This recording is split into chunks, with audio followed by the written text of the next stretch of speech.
Joining me is John Hinderaker of the Powerline blog and president of the Centre of the American Experiment.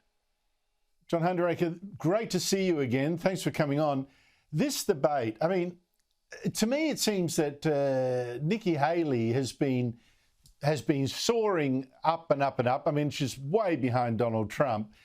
But that Vivek Ramaswamy, who's sort of hit with the TikTok crowd, holding up a sign, you know, Nikki Haley's corrupt and all that. What's going on with this debate? Is this one where everyone's getting muddy in the gutter, or is this just helping Nikki Haley? Andrew, it was a wild night. There's just 4 candidates left on the stage, and they're all pretty good. And tonight, they were going at it hard. Nikki Haley has been gaining endorsements, rising in the polls. She was a big target tonight. I thought on the whole, Ron DeSantis probably had the best night. But you're right, Ramaswamy, he just can't help himself. You know, he's a very smart guy. He's popular with young conservatives, but he goes too far. And he got booed several times tonight. He called Nikki Haley corrupt, which is over the top, insinuated that she's not intelligent. You know, he just can't quite restrain himself. But I thought it was a very interesting night. And in my view, Ron DeSantis probably had the best night. But was there anything for Donald Trump to worry about? I mean, all the polls suggest he's so far behind that these are people just, you know, scrabbling for the privilege of being a distant second. Is it more than that here? Well, I think so, Andrew. I certainly hope so. I mean, Donald Trump obviously is the elephant who wasn't in the room, right? He has not been participating in these debates. He's ahead in the polls. Chris Christie is running really for the sole purpose of bashing Donald Trump. He was back at it tonight. The thing I would say about this, Andrew, is that no one has voted yet. We do not select our presidential nominees with polls. You have to actually turn out and vote, and so far nobody has done that. The first voting will be in the Iowa Caucuses next month. You can't poll the Iowa caucuses. You know, it can't be done. And we'll see. You know, maybe Donald Trump walks away with it. I've got a sneaking suspicion that isn't going to happen.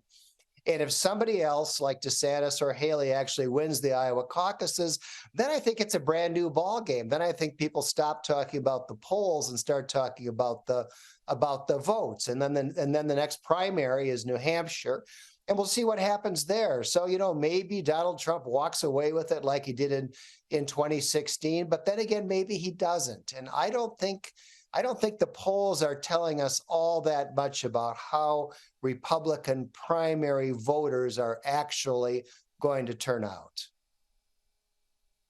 Now, John Hinderaker, let's talk about this elephant that wasn't in the room, Donald Trump. Now, he, again, you know, hogged the attention by doing a one-on-one with Sean Hannity and Fox News, where it drives me nuts. All these pundits, you know, in the media left saying, "Oh, Donald Trump's a dictator. He's going to be a dictator. It's terrible." You know, Adolf Hitler, you know, with orange hair, and he was asked about that. I played the clip earlier and played along with it, saying, "Oh, only on day one it'll be drill, drill, drill, but after that, no." And now again, more headlines. Oh, he will be a dictator. He just said it. I mean, what is going on? Do you think he's going to be a dictator? You know, it's ironic, Andrew, because he's been the president for 4 years. You know, if he wanted to be a dictator, we probably would have noticed it sometime during that term. And as a matter of fact, Donald Trump was the least authoritarian president we have had in recent times. He issued the fewest sweeping executive orders. He governed in a very modest way. He was the least authoritarian compared to someone like Barack Obama. You know, you could argue Obama was actually pretty authoritarian. Donald Trump was not. And so he makes a joke like this, and of course the pundits run with it and go crazy.